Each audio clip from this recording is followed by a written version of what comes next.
липні вантажний човен «Полонія» прямує до берегів Нігерії. Раптом у відкритому морі корабель атакують два швидкохідні човни з озброєними піратами. Не зволікаючи, вони відкривають вогонь.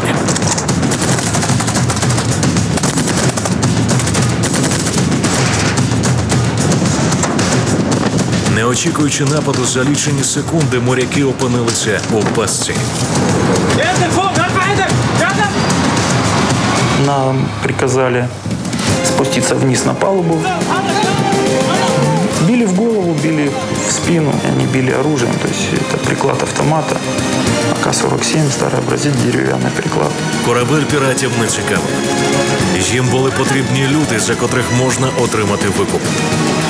Розуміючи, що їм загрожує смертельна небезпека, команда не чинила опору.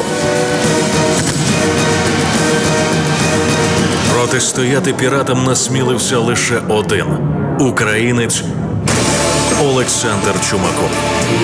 Не могу его описать, это чувство, когда в тебя попадает пуля. Но, честно говоря, я могу только сравнить. Это не кино. Усіх членів екіпажу взяли у полон. Олександр, котрого вважали мертвим, залишився на кораблі у відкритому морі. Сам.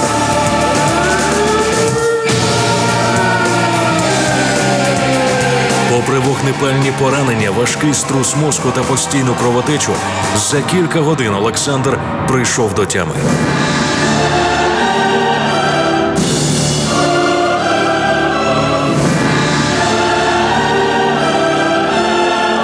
Чоловік зрозумів, шансів вижити у нього мало.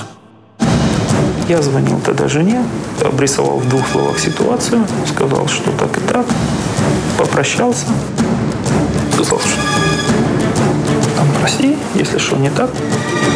Почувши рідний голос, Олександр збагнув, він не має права здаватися, адже вдома на нього чекають найближчі, найдорожчі люди – дружина та син. Мне уже как бы ничего не оставалось делать. Я беру все управление, все командование судном на себя, и что вся ответственность будет на мне.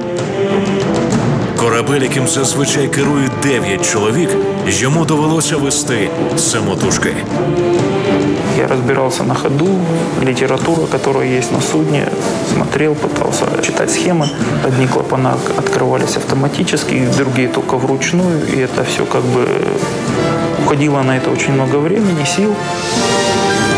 Стікаючи кров'ю, 48 годин без сну, вкрай знеселений Олександр курсував між капітанським містком та машинним відділенням. Сделал себе раствор меда с минеральной водой, и эти бутылки на всем протяжении там, от мостика вниз до машинного отделения на палубе разложил. За 2 доби майже непритомним Олександр дістався нігерійського берега.